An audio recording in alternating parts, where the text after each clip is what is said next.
Alors, bonjour à vous qui fréquentez l'Assemblée de l'Alliance chrétienne et missionnaire de Lévis et de Montmagny, ainsi que tous ceux qui nous écoutent via les réseaux sociaux.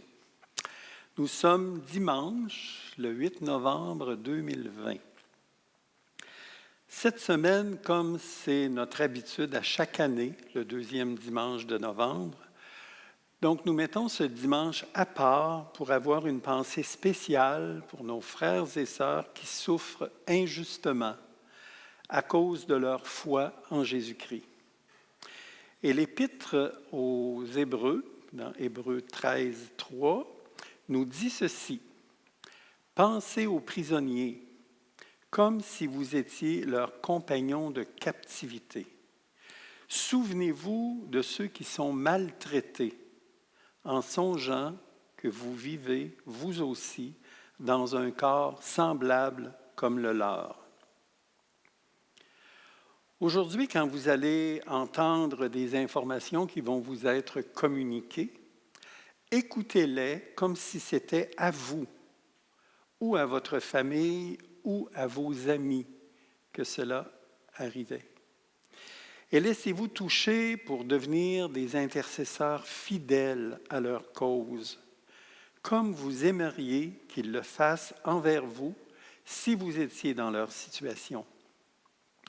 C'est une bonne application du commandement du Seigneur Jésus-Christ qui nous demande d'aimer notre prochain comme nous aimerions être aimés si nous étions dans de telles circonstances. Alors, prenons un moment de prière avant de commencer. Alors, notre Père céleste, une grande partie de la famille de tes rachetés souffre à cause du nom de Jésus, ton Fils. Nous te demandons d'ouvrir notre cœur pour que nous compatissions à leur souffrance et que nous devenions de fidèles combattants dans la prière pour eux. Amen. Donc, le thème de l'Église persécutée 2020, c'est « Arrêtez et sachez que je suis Dieu ». Et ce thème-là, il est tiré du psaume 46. Et déjà au verset 8, ça dit « Venez, contemplez les œuvres de l'Éternel, les ravages qu'il a opérés sur la terre. C'est lui qui a fait cesser les combats jusqu'au bout de la terre. Il a brisé l'arc, il a rompu la lance, il a consumé par le feu les chars de guerre. Arrêtez et sachez que je suis Dieu, je domine sur les nations, je domine sur la terre. L'Éternel des armées est avec nous, le Dieu de Jacob est pour nous une haute retraite. Arrêtez et sachez que je suis Dieu.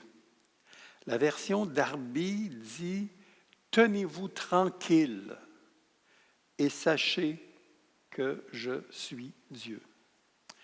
Une traduction très littérale dirait « Déposez vos armes et sachez que je suis Dieu ». Ne cherchez pas à vous défendre. Déposez vos armes et faites-moi confiance. Regardez-moi agir, c'est moi qui vais combattre pour vous. Et Dieu exprime sa souveraineté sur toute chose lorsqu'il dit « Je domine sur les nations, je domine sur la terre ». Ce qui est paradoxal, c'est que le combat mené par Dieu n'est pas nécessairement qu'il va nous délivrer de la situation ou de la persécution, mais qu'il va lui-même soutenir et nous porter dans la situation difficile. Dieu est notre haute retraite, ce qui signifie qu'il est un refuge digne de confiance, quel que soit le niveau d'adversité auquel nous devons faire face. Des gens à travers les âges qui ont été emprisonnés pour leur foi ont rendu le témoignage qu'ils n'ont jamais été aussi près de Dieu que durant le temps qu'ils étaient en prison. Dieu accorde une grâce spéciale à ceux qui souffrent pour son nom. Et je vais vous donner la réponse que les 3 amis de Daniel, Shadrach, Meshach et Abednego, ont donnée au roi Nebuchadnezzar. Et ça, c'est vraiment éloquent au sujet de leur foi en Dieu. Et c'est les mêmes choses, la même foi qui habite les chrétiens persécutés et qui devrait nous habiter aussi. Ça devrait être notre réponse que je vais vous lire. Donc, dans Daniel 3,17, ça dit « Si nous sommes jetés dans la fournaise où brûle un feu ardent », donc on sait que les 3 amis de Daniel n'ont pas voulu adorer le Dieu de Nebuchadnezzar. Donc, si nous sommes jetés dans la fournaise ardente où brûle un feu ardent, notre Dieu que nous servons peut nous en délivrer, ainsi que de ta main, ô roi. Mais même s'il ne le fait pas, sache, ô roi, que nous n'adorerons pas tes dieux et que nous ne nous prosternerons pas devant la statue d'or que tu as fait ériger. Ce qu'il disait, en fait, c'est « Nous avons foi en Dieu, quel que soit ce qu'il va choisir de faire. » Donc, ces 3 jeunes gens avaient choisi de rester fidèles à Dieu avant même d'être menacés. De sorte que quand la menace est arrivée, leur choix était déjà fait. Tous ceux qui ont le témoignage vivant du Saint-Esprit en eux savent qu'ils ne sont pas abandonnés de Dieu, quelle que soit l'issue des circonstances. Ce sont ces paroles réconfortantes, d'encouragement que Jésus adresse à l'Église de Smyrne, qui est une Église qui souffre à cause du nom de Jésus. Et voici ce qu'il leur dit dans Apocalypse 2,10. « Ne crains pas ce que tu vas souffrir. Voici, le diable jettera quelques-uns d'entre vous en prison, afin que vous soyez éprouvés. Et vous aurez une tribulation de 10 jours. Sois fidèle jusqu'à la mort, je te donnerai la couronne de vie. » Maintenant, de qui parle-t-on lorsque l'on parle de l'Église persécutée? Il y a 3 groupes principaux qui composent la chrétienté dans le monde.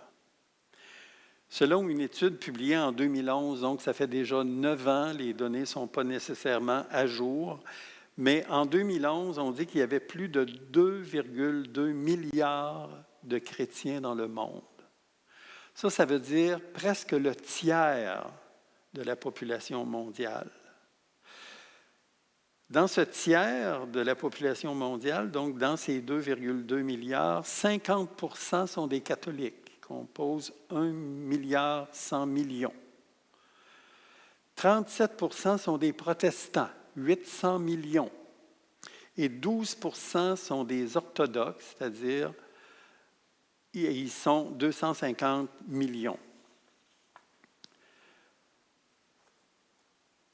Vous allez voir tout à l'heure, je vais vous passer une vidéo, mais l'état de la situation en 2020 concernant les chrétiens persécutés, c'est que le nombre des chrétiens qui sont sévèrement persécutés dans le monde oscille autour de 260 millions.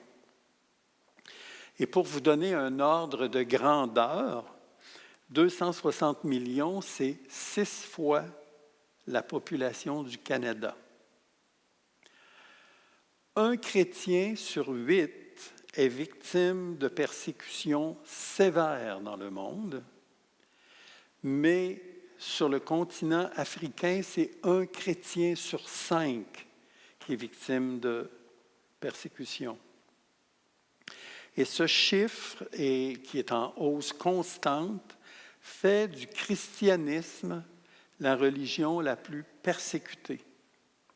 Sur 4 personnes qui sont victimes de persécutions religieuses dans le monde, il y en a 3 qui sont des chrétiens. Donc, je vous ai dit je viens de vous dire qu'il y a 260 millions de chrétiens qui sont sévèrement persécutés à cause de leur foi, mais il y a des études qui nous rapportent que 500 millions de chrétiens sont inquiétés pour leur croyance. 500 millions, c'est 1,5 milliard. C'est vraiment beaucoup de gens. Et cela va de la simple moquerie, en passant par tous les différents degrés d'intimidation, pour ensuite aller jusqu'à l'emprisonnement. Souvent, quand on pense à l'Église persécutée, on pense uniquement à ceux qui souffrent des atrocités. Mais en Occident, les chrétiens ont aussi une persécution, mais c'est une persécution qui est très subtile. On ne les emprisonne pas comme tels, on ne les met pas dans un cachot, mais on a construit une prison de pensée et qui est beaucoup véhiculée par les médias. Donc, par les médias, il y a des pressions subtiles qui sont exercées sur les chrétiens et qui ridiculisent et se moquent de la Bible. Vous avez juste à penser à toutes les remarques désobligeantes concernant le respect de la vie, par exemple, avant la naissance puis dans le vieil âge. Vous avez juste à penser au respect du couple homme-femme, concernant le créationnisme, concernant l'existence même de Dieu. Tout cela, toutes ces choses désobligeantes qui sont dites autour de la Bible, autour de Dieu, autour de l'Évangile, qu'est-ce que ça fait? Ça pousse les chrétiens à se taire, à devenir invisibles et à intégrer la crainte des hommes plutôt que celle de Dieu. Ou pire encore, de changer le langage de la Bible pour le rendre acceptable concernant, par exemple, l'annonce du salut et à utiliser les moyens du monde pour annoncer l'Évangile. Donc, parmi les grands persécuteurs, qui ils sont, ces grands persécuteurs de l'Église de Christ? Les plus grands persécuteurs sont les islamistes. Ils sont 1,7 milliard. Donc, et on sait que la religion, que l'islam est très violent vis-à-vis de ceux qui ne pensent pas comme l'islam. Il y a aussi les bouddhistes, qui sont 1 milliard, les hindouistes, 500 millions. Et il y a certains groupes totalitaires, comme la Corée du Nord, le Laos, l'Indonésie, le Myanmar, la Chine, l'Inde. Ça totalise presque 4 milliards d'individus. Donc, c'est des gens qui sont potentiellement ennemis du christianisme. Nous allons maintenant regarder une vidéo qui présente l'index mondial de persécution et les différents types de persécution exercées contre les chrétiens.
Maintenant,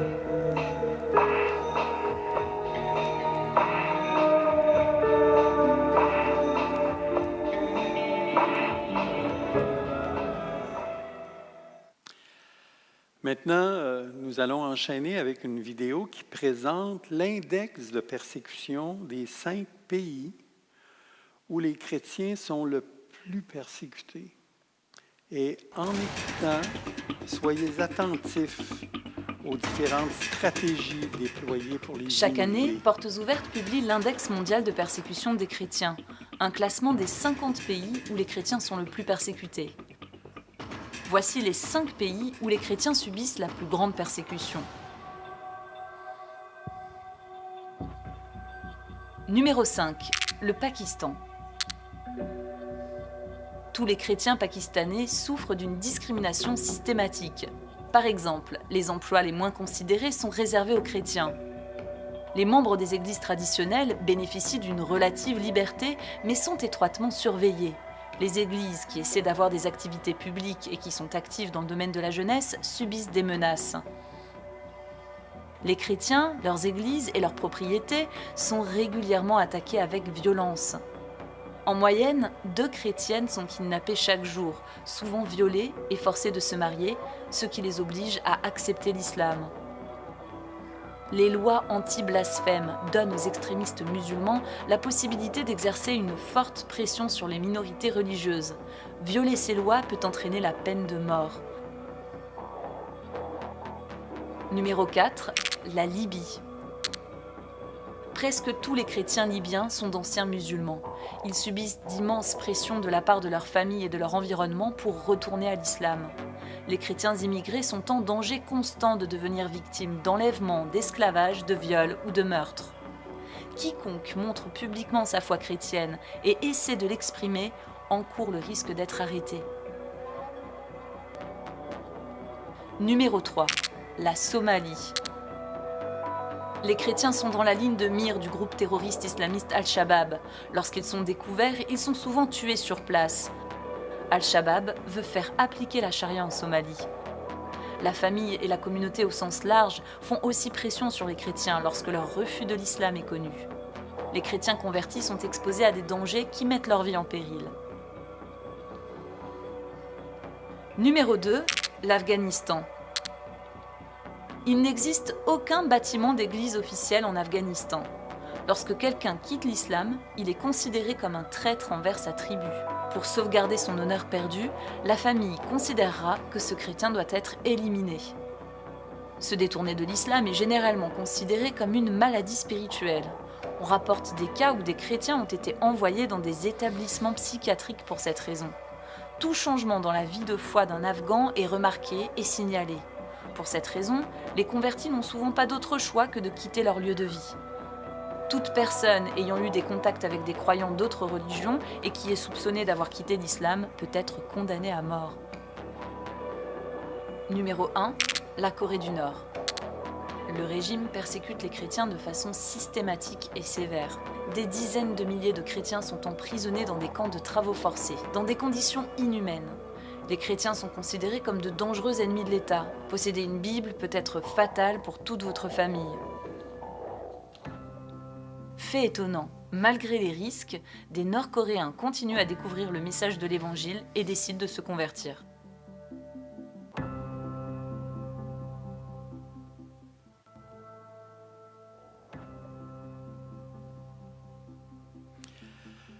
Alors, quelles que soient les histoires des chrétiens persécutés à travers le monde, les moyens de persécution s'initient à peu près toujours de la même façon. Dès qu'une personne se convertit à Jésus-Christ et parle de sa foi, cette personne sera harcelée pour la convaincre de revenir sur sa décision. Et si la personne persiste dans sa décision, elle sera dénoncée par sa propre famille ou par ses voisins ou par ceux qui fréquentent les mêmes lieux de culte qu'elle et qui remarquent son absence. C'est alors que ces chrétiens-là vont être menacés de toutes sortes de façons, toujours dans le but de leur faire renier leur foi. Et ces discriminations et oppressions, on l'a entendu dans la vidéo précédente, mais je veux les répéter, elles sont constantes et sans répit envers la communauté chrétienne. Donc, on leur interdit souvent d'avoir un travail, et quand ils occupent un emploi, ils occupent toujours les emplois les plus mal rémunérés. Ils sont exploités et menacés de dénonciation. On interdit à leurs enfants de fréquenter l'école également. Les enfants et les adolescents sont souvent détenus en otage. Donc, on va garder les enfants en otage pour faire renier la foi des parents. Et il y a même des enfants qui ont dit à leurs parents, « Ne tenez pas compte de moi, continuez de croire en Jésus-Christ. » Donc, les enfants sont détenus en otage souvent, ils sont intimidés, ils sont l'objet de moqueries. Les jeunes filles sont battues, on va entendre ça tout à l'heure, sont violées. Et il est, dans le fond, impossible pour eux d'avoir une enfance normale. On incendie leur maison, on brûle leur Bible, on incendie leur lieu de culte, on les arrête sans raison, on les surveille, on les accuse de délits qu'ils n'ont pas commis, on les emprisonne pour décourager ceux qui voudraient les suivre dans leur nouvelle foi, on les prive de nourriture, on les torture, on les martyrise, et finalement, ça peut aller jusqu'à la mort. Ces derniers temps, la technologie de reconnaissance faciale, comme c'est le cas en Chine et en Inde, ça fait en sorte que les chrétiens sont de plus en plus traqués. On peut les suivre et identifier leur lieu de rassemblement et les accuser d'être des ennemis du régime politique auquel on ne reconnaît toujours qu'une seule religion officielle. En Inde, le premier pays où la religion proclamée est le nationalisme hindou. Donc, ils se sont donnés comme objectif, vous allez le voir tout à l'heure, d'éradiquer le christianisme, puis pas juste le christianisme, l'islam aussi du pays, juste d'ici le 31 décembre 2021. Je peux tout de suite prédire que le christianisme ne sera pas éradiqué avant le 31 décembre 2021, parce que partout où on combat le christianisme se développe de plus en plus. La liberté de pratiquer la religion de son choix est de plus en plus impossible pour au moins la moitié de l'humanité actuellement. Et ça, je parle de toute religion confondue. Et spécialement devenir chrétien, ça se fait au péril de sa propre vie dans la plupart des pays, où le pays décrète des lois anti-blasphème, donc pas le droit de quitter l'islam, ou comme c'est le cas en Algérie, on a décrété une loi anti-conversion, ou comme en Inde, on a promulgué comme religion d'État le nationalisme hindou. J'ai déjà dit dans le passé, et je le redis actuellement parce que c'est plus vrai que jamais, le dénominateur commun qui explique tous les affrontements idéologiques, toutes les guerres de religion et toutes les scissions entre les mouvements religieux, c'est la volonté d'imposer aux autres nos croyances par la force et d'interpréter, surtout ce point-là est bien important, d'interpréter les croyances des autres comme une menace. Tous les conflits religieux s'enveniment quand ils se politisent. Ça, c'est le cas de l'Inde actuellement, et même de la Chine. La politique et même la religion justifient la violence au nom de la foi.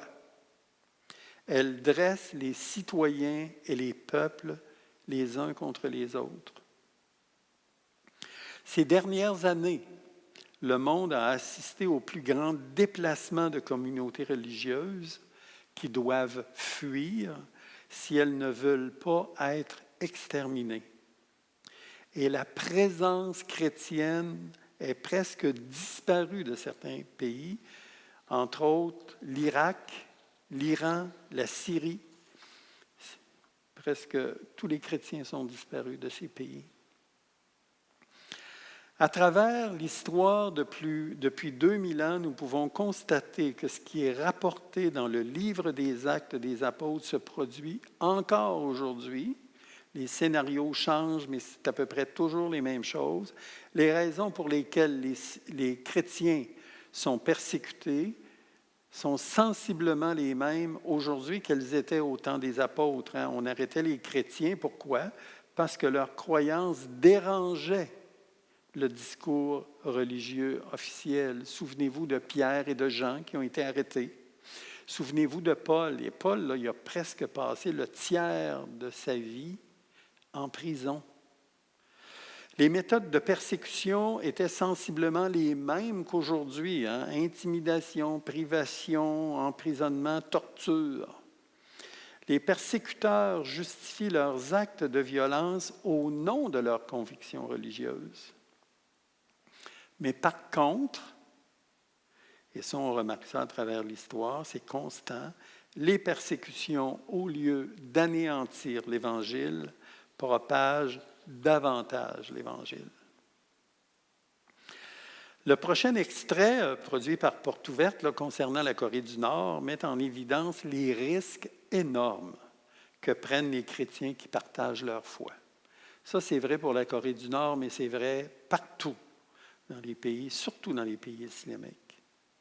Partager sa foi dans un pays hostile à l'Évangile, c'est prendre le risque d'être dénoncé et de mettre toute sa famille en danger et même pour plusieurs générations. Écoutons le prochain extrait où un Nord-Coréen a présenté l'Évangile à un ami et comment son ami a compris qu'il prenait un risque énorme en lui partageant l'Évangile, qu'il mettait littéralement sa vie et celle de sa famille entre ses mains parce qu'il risquait de se faire dénoncer au régime, d'autant plus qu'une récompense est promise aux dénonciateurs. En tant que chrétiens, nous croyons que Dieu a créé le monde. Eh bien, si un Nord-Coréen affirme cela dans son pays, il va passer pour l'un des pires ennemis de la nation.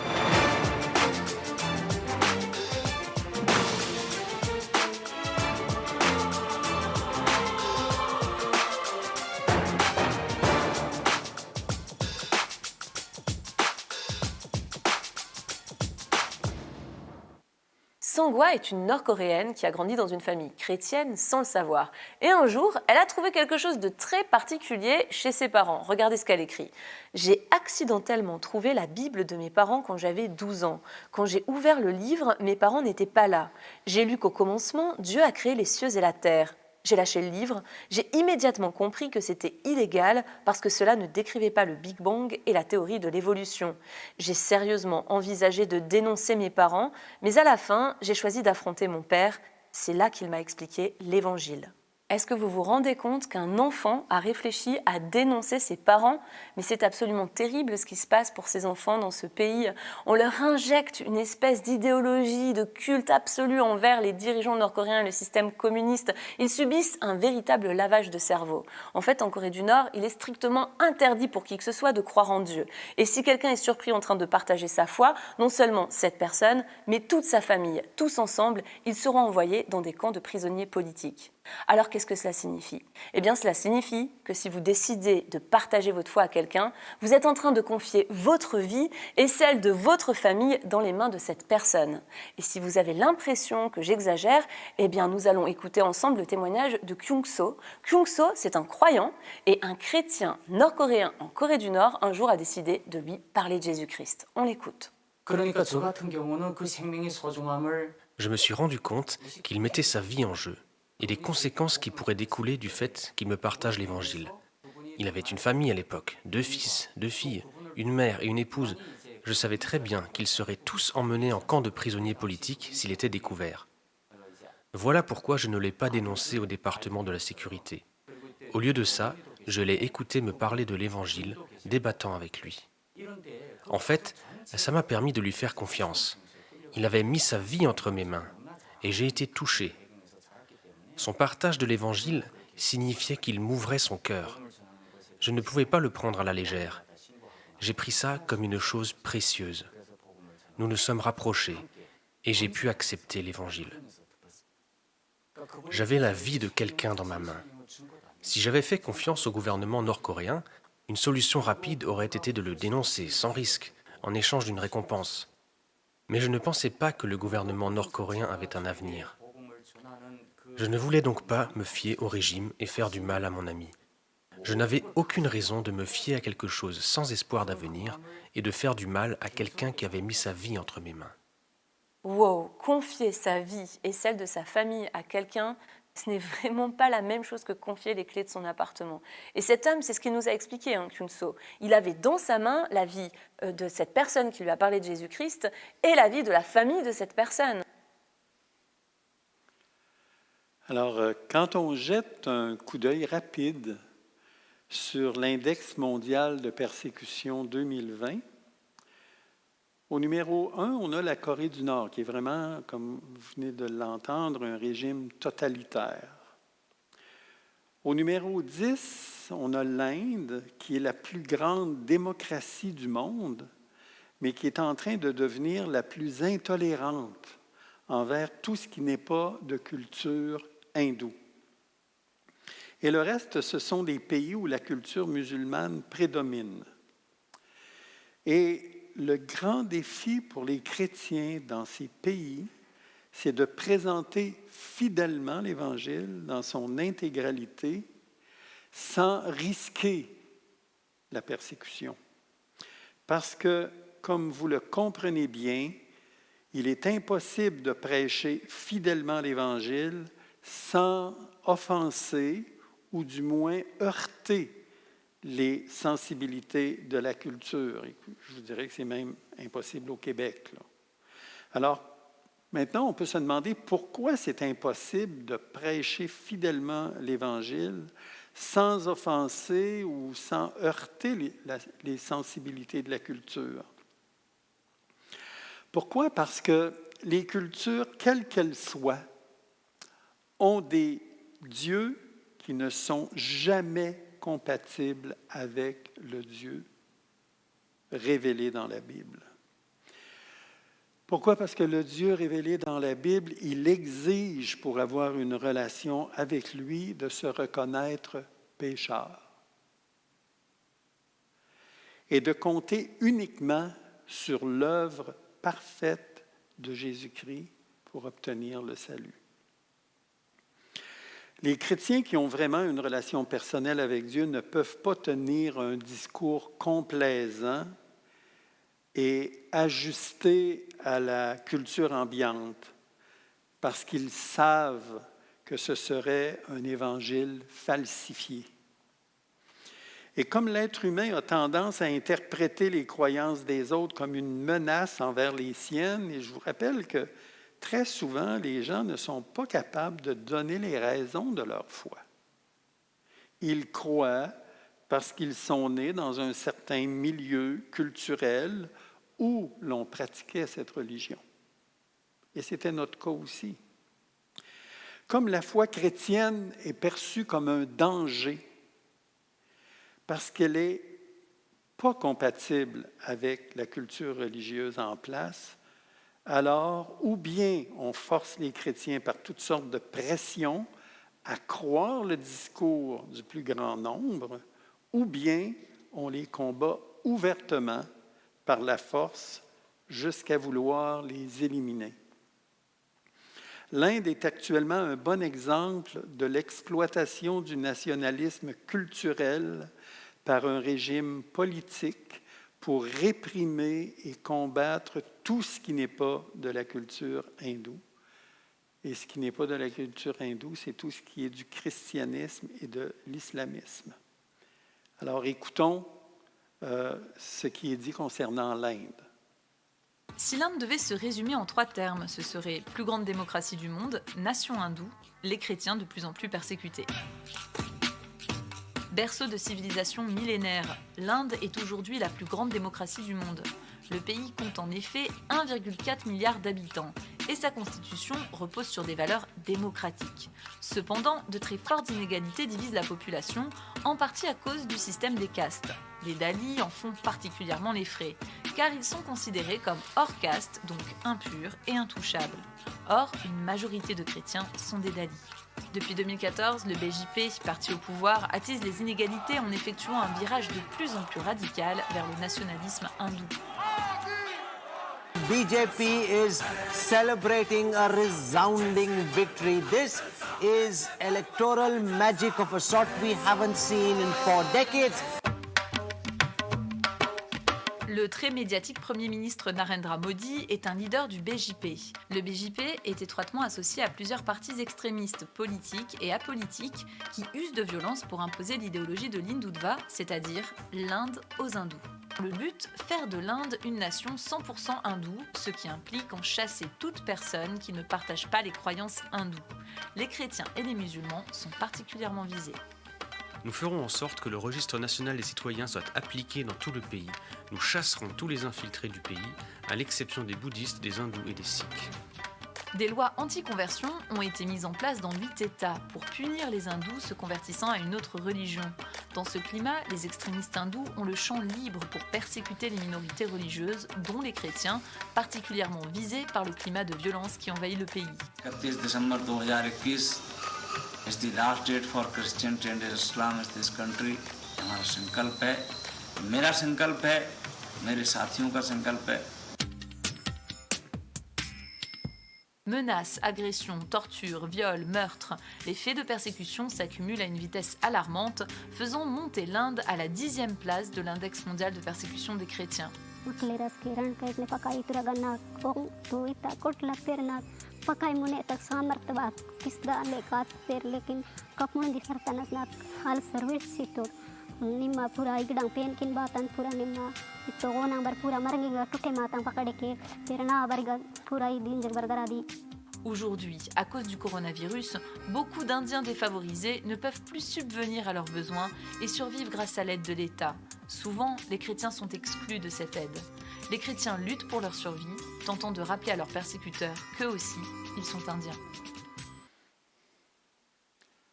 Dans la prochaine vidéo, vous allez entendre comment l'Algérie, si l'Inde devait se résumer en 3 termes, comme un pays persécuteur de chrétiens. Donc, vous allez entendre comment l'Algérie contourne la constitution de son propre pays et qu'elle s'est donné des textes juridiques pour restreindre la liberté de culte des chrétiens. Mais vous allez entendre aussi comment, malgré les restrictions, Dieu atteint même ceux qui ne le cherchent pas. C'est un homme ému qui livre son témoignage d'avoir découvert Dieu comme un père et exprime son regret de ne pas avoir découvert Jésus avant. Effectivement, des musulmans deviennent chrétiens en Algérie.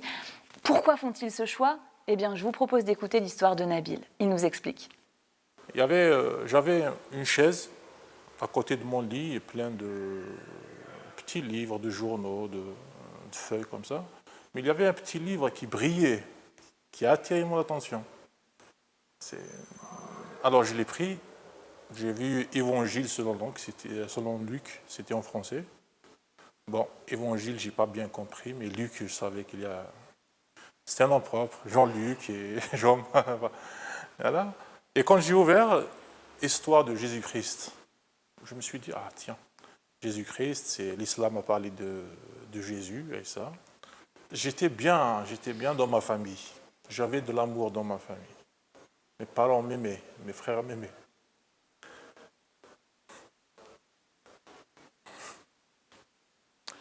Mais l'amour que j'ai découvert à travers l'Évangile, c'était spécial. À cette époque, mon père était mort, donc il y avait beaucoup de... Bon, il était mort. Mais j'ai découvert un père dans la Bible, mais j'étais ressuscité à ce moment-là. À ce moment-là, j'étais né de nouveau.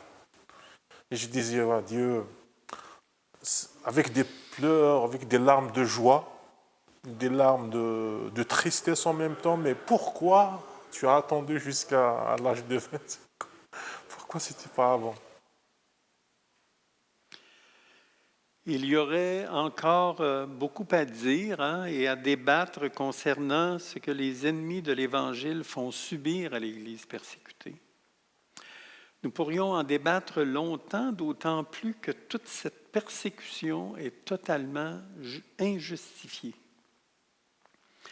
Ce qu'il faut savoir cependant, c'est que les tribulations et la persécution font comme partie intégrante de l'ADN de l'Église. Elle est comme dans le code génétique de l'Église. Elle est inévitable, la tribulation, la persécution. Et c'est l'apôtre Paul qui nous dit ça dans Actes 14, 21. Il nous dit, quand ils eurent évangélisé cette ville et fait un certain nombre de disciples, ils retournèrent à Lystre, à Icône et à Antioche, fortifiant l'esprit des disciples, les exhortant à persévérer dans la foi et disant que c'est par beaucoup de tribulations qu'il nous faut entrer dans le royaume de Dieu. C'est par beaucoup de tribulations qu'il nous faut entrer dans le royaume de Dieu. Et dans la lettre qu'il a écrite aux Philippiens, Paul réaffirme que la souffrance à cause du nom de Christ fait partie de la grâce que Dieu nous a faite en nous accordant le salut. Écoutez bien, Philippiens 1, 27, il dit « Quoi qu'il en soit, menez une vie digne de l'Évangile du Christ, en vrai citoyen de son royaume. Ainsi que je vienne vous voir ou que je reste loin de vous, je pourrai apprendre que vous tenez bon, unis dans un même esprit, luttant ensemble d'un même cœur pour la foi fondée sur la bonne nouvelle. Sans vous laisser intimider en rien par les adversaires. C'est pour eux le signe qu'ils courent à leur perte, et pour vous, celui que vous êtes sauvés, et cela vient de Dieu. Car en ce qui concerne le Christ, Dieu vous a accordé la grâce non seulement de croire en lui, mais encore de souffrir pour lui. Vous êtes en effet engagés dans le même combat que moi, ce combat que vous m'avez vu soutenir et que je soutiens encore maintenant, comme vous le savez. Donc l'apôtre Paul, dans ce long passage, il encadre vraiment toute sa théologie en disant qu'en ce qui concerne le Christ, Dieu vous a fait la grâce, non seulement de croire en lui, mais encore de souffrir pour lui. Et l'apôtre Pierre, qui a lui aussi connu la persécution, décrit la souffrance pour le nom de Christ comme une grâce et qu'elle fait même partie de notre appel. Il décrit la souffrance comme faisant partie de notre code génétique de l'Église. Alors voici ce qu'il dit dans 1 Pierre 2, 20. Il dit, si vous endurez la souffrance alors que vous faites ce qui est bien, c'est une grâce aux yeux de Dieu. De fait, c'est à cela que vous avez été appelés, parce que le Christ a souffert pour nous, vous laissant un exemple afin que vous suiviez ses traces. Lui qui n'a pas commis le péché et dans la bouche duquel on n'a pas trouvé de tromperie, lui qui insulté ne rendait pas l'insulte, maltraité ne faisait pas de menaces, mais s'en remettait à celui qui juge justement. Donc la souffrance, comme je vous ai dit, la souffrance est inscrite dans le code génétique du chrétien. Parce que Jésus-Christ a souffert lui aussi, et il veut que nous suivions son exemple. Mais ce qui est consolant, c'est qu'un jour, Dieu le Père, le juste juge, va rendre son verdict concernant tous les mauvais traitements et les actes injustifiés qui ont été infligés à ses enfants. Mais à ses enfants qui auront souffert à cause de son nom, il remettra la couronne de vie. Pour nous, nous n'avons pas à souffrir une persécution ouverte, comme nos frères et sœurs de l'Église persécutée. Nous devons prier pour eux, pour qu'ils persévèrent dans la foi et pour qu'ils continuent d'avoir foi en Dieu, quel que soit ce qu'il va choisir d'accomplir. Dieu a accompli des miracles lors de la chute, par exemple, du communisme, en réponse aux prières des chrétiens. Et la meilleure arme en faveur des chrétiens persécutés, c'est vraiment la prière intentionnelle. Je vous parle souvent de la faire chaque jour au moment des repas pour que Dieu les soutienne dans leur choix d'être fidèles à Jésus-Christ.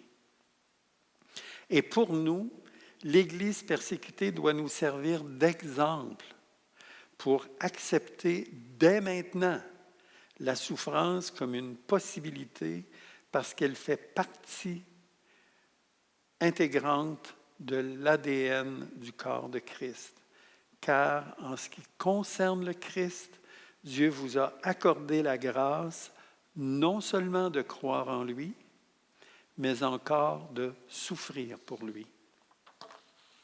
Avant que l'on se quitte et en guise de conclusion, j'aimerais vous faire entendre une entrevue que Michel Varton, qui a été le directeur de Porte Ouverte pendant 36 ans, a accordée à Porte Ouverte, à la suite de la parution d'un livre qu'il a écrit qui s'appelle « Comme le Père m'a envoyé », livre dans lequel il relate tout ce qu'il a appris au contact de l'Église persécutée. Écoutons-le. Alors Michel, merci beaucoup de nous accueillir. J'ai avec moi votre livre. Vous l'avez intitulé « Comme le Père m'a envoyé » et dessous, c'est inscrit 12 leçons que l'Église persécutée m'a enseignées. Et on aimerait savoir ce que l'Église persécutée vous a enseigné. Alors on ne va pas tout dévoiler, mais déjà, pourquoi avoir appelé ce livre « Comme le Père m'a envoyé » ? Après 36 années au service de l'Église persécutée, j'avais envie, à la fin, de coucher sur papier, d'écrire les leçons que j'ai apprises de cette Église. Quel privilège d'avoir, pendant tant d'années, servi l'Église persécutée. Pourquoi, comme le Père m'a envoyé, je reprends ce que Jésus a dit. Comme le Père m'a envoyé dans le monde, je vous envoie, vous serez envoyés dans le monde. Et comme Jésus a souffert la croix à cause de sa mission d'apporter l'amour du Père dans le monde, l'Église aussi est appelée à souffrir pour apporter l'Évangile, le royaume de Dieu, l'amour du Père dans le monde. Jésus, quand il est mort sur la croix, il est mort pour quoi? Pour nous emmener au ciel tout de suite? Pour nous sauver tout de suite? Non. Il est mort sur la croix pour nous envoyer dans le monde, avec une mission. On est envoyé un peu comme les révolutionnaires. J'ai cité, pourquoi je parle de ça, j'ai vécu ce qui s'est passé en Colombie pendant la guerre civile, où il y avait des révolutionnaires marxistes qui voulaient créer un nouveau pays. Et nous aussi, nous sommes envoyés dans le monde, non pas pour une raison politique, mais pour apporter un autre royaume, le royaume de Dieu, un royaume spirituel. Et donc nous sommes tous appelés à être en sorte des révolutionnaires dans le royaume de Dieu. Justement, dans votre livre, on peut lire une citation, c'est celle d'une musulmane qui dit qu'elle a Allah au ciel et les chrétiens sur terre pour l'aider. Est-ce qu'elle aurait croisé des chrétiens révolutionnaires selon votre définition ? Je pense que oui. Je pense que cette citation vient de l'Irak. Elle était réfugiée, chassée de chez elle par Daesh, comme les chrétiens. Mais elle a constaté que dans cette situation, les chrétiens qui étaient eux-mêmes victimes des musulmans sont venus en aide. Et c'est les chrétiens qui ont aidé cette femme musulmane qui était réfugiée pour aider celui ou celle qui pouvait être votre ennemi avec l'amour de Dieu.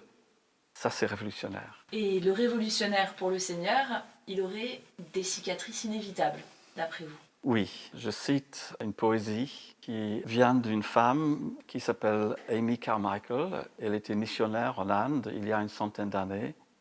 Elle travaille en Inde. En fait, son travail, c'était de récupérer les jeunes filles hindoues qui étaient vendues comme prostituées dans les temples. Et cette femme qui écrivait beaucoup de poésie a écrit un poème qui m'a touché dès le début de ma vie chrétienne. Elle a dit que si on veut suivre le Seigneur, on va porter des cicatrices comme lui. Elle a dit, il n'a pas marché loin, qu'il n'a pas de cicatrices sur son corps, sur ses pieds, sur ses mains. C'est-à-dire que si nous allons marcher à la suite de Jésus, si nous voulons être des disciples de Jésus, nous aussi, nous allons avoir des cicatrices comme lui. On vit dans un monde aujourd'hui où on imagine que vivre pour le Seigneur, ça va être facile. Aujourd'hui, il y a dans le monde l'évangile de la prospérité est bien reçu et les gens croient que si on est un bon chrétien, forcément, on va être béni. Mais ce n'est pas le message de l'évangile. Le message de l'évangile, c'est que nous sommes appelés à marcher dans les traces de Jésus. Et ça, c'est une leçon que l'Église persécutée nous enseigne. Elle n'est pas plus grande que son maître, comme le serviteur. Elle est aussi persécutée. Et ce qui est intéressant, c'est que quand on vous lit, on se rend bien compte que, d'après vous, la persécution est une véritable bénédiction pour le chrétien. Oui, ça c'est la bonne nouvelle. Servir l'Église persécutée, côtoyer l'Église persécutée n'est pas quelque chose de décourageant en fait. Même si c'est vrai que les gens souffrent, qu'ils portent dans leur corps les cicatrices, ils payent un prix pour la foi, mais ce prix, ceux qui vivent, est vécu avec Dieu. Un Dieu qui répond à la prière, qui utilise notre souffrance pour avancer l'Évangile, qui nous bénit, qui nous donne même une joie dans la souffrance. Dieu ne laisserait pas souffrir son Église si derrière, il n'y avait pas une raison. Et la raison, c'est son royaume, c'est sa gloire, c'est l'avancement de l'Évangile autour du monde. Vous nous donnez un conseil très pratique. Vous nous invitez à avoir comme liste de prières une liste concernant des montagnes. Mais alors, qu'est-ce que ça veut dire, prier pour des montagnes ? Voilà, en fait, ça vient d'un épisode dans la vie de Jésus. Vous vous souvenez, après que Jésus a été transfiguré sur la montagne, il descend avec ses quelques disciples et il retrouve dans la vallée les autres disciples qui essaient de chasser un démon, un garçon qui est possédé. Et les disciples n'arrivent pas. Pourtant, dans le passé, ils arrivaient. Et Jésus dit, ce genre de démon, il faut prier avant. Et les disciples disent, comment prier ? Et Jésus dit quelque chose de très frappant. Il a dit, si vous avez la foi comme une graine de moutarde, la toute petite graine qui existe, si vous avez tellement peu de foi et vous priez, vous pouvez voir cette montagne se déplacer, se jeter dans la mer. Notre expérience avec l'Église persécutée, c'est que parfois, il y a des choses dans le monde qui semblent être comme des montagnes. À l'époque, c'était le communisme. Une chose qui semblait être tellement solide, tellement farouchement anti-chrétien, parce que les chrétiens ont prié, à la fois ici en Occident, mais dans les pays de l'Est, on a vu dans l'espace de quelques années, la montagne du communisme s'écrouler. Si nous prions, Dieu répond à la prière, il déplace les montagnes. Et je pense que nous devons aussi être des gens qui prient aujourd'hui. Nous sommes entourés par les montagnes. L'islam, l'hindouisme extrémiste, mais aussi notre monde qui est occidental, qui s'éloigne tellement vite de l'éthique chrétienne. Est-ce que nous sommes prêts à avoir une liste et demander à Dieu de déplacer ces montagnes et de prier pour les choses qui semblent les plus difficiles pour nous et dire, Seigneur, je prie pour notre monde, je prie pour nos amis musulmans qui trouvent le Seigneur, je prie pour les pays communistes aujourd'hui, je prie pour notre monde et je te demande que, même si ça semble comme une montagne, que tu réponds à ma prière.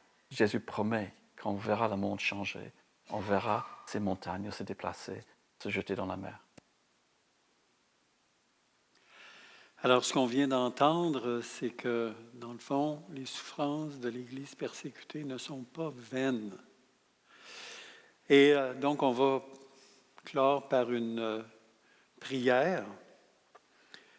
Alors, notre Père céleste, lorsque nous entendons toutes ces atrocités concernant la persécution des chrétiens, nous devons reconnaître que ta pensée est tellement contraire à la nôtre. Tu nous demandes, ça c'est dans Matthieu 5, tu nous demandes pour être considérés comme des fils dignes de notre Père céleste, tu nous demandes d'aimer nos ennemis, de bénir ceux qui nous maudissent, de faire du bien à ceux qui nous détestent, et de prier pour ceux qui nous maltraitent et qui nous persécutent. Cette pensée de témoigner de l'amour à ceux qui ne nous aiment pas, qui nous détestent, qui nous maltraitent, c'est vraiment contraire à notre pensée humaine qui cherche à se faire justice, à se défendre, à se venger. Mais nous voulons, à l'exemple de Jésus et de nos frères et sœurs persécutés, apprendre à appliquer cette règle de ton royaume. C'est vraiment une règle de ton royaume. Pour nous-mêmes, premièrement, aimer nos ennemis, bénir ceux qui nous maudissent, qui nous détestent, qui nous maltraitent. Mais nous voulons le faire aussi en faveur de ton Église persécutée, pour qu'ils tiennent bon dans la foi et que leur exemple d'aimer leurs persécuteurs gagne des âmes pour ton royaume. Père, nous te demandons d'accomplir cette œuvre de transformation en nous pour que nous puissions lutter ensemble d'un même cœur pour la foi fondée sur la bonne nouvelle. Nous voulons également te prier pour les persécuteurs de ton Église, celle pour laquelle tu as donné ta vie. Tu as la puissance de les arrêter dans leur folie, comme tu as fait pour l'apôtre Paul, qui était le plus grand persécuteur de l'Église primitive. Père, fais des persécuteurs de ton Église des messagers de la bonne nouvelle, comme tu l'as fait avec Paul, qui est devenu le plus grand apôtre évangéliste de tous les temps. Oui, notre Père, c'est au nom de Jésus que nous te demandons ces choses avec l'assurance que tu vas les accomplir, puisqu'on le demande selon ta volonté. Amen. Donc, pour ceux et celles qui veulent continuer cette réflexion que nous avons amorcée aujourd'hui, nous vous proposons d'aller sur le site de Porte Ouverte et de vous inscrire pour recevoir les nouvelles qui sont publiées à chaque mois. Donc, l'avantage de vous inscrire, c'est qu'à chaque mois, vous allez recevoir une indication, vous allez recevoir les nouvelles. Et si vous désirez écouter une entrevue réalisée, c'est vraiment bon, avec un Chinois qui a été emprisonné pendant 23 ans et entendre son témoignage. Vous avez le lien ci-dessous et vous pourrez également le retrouver sur le site de notre Église.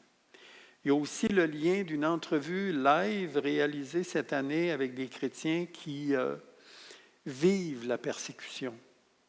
Vous avez également le lien ci-dessous. Et sur ce, donc, nous vous donnons rendez-vous la semaine prochaine. Que le Seigneur vous accorde sa bénédiction, sa paix et son repos en lui.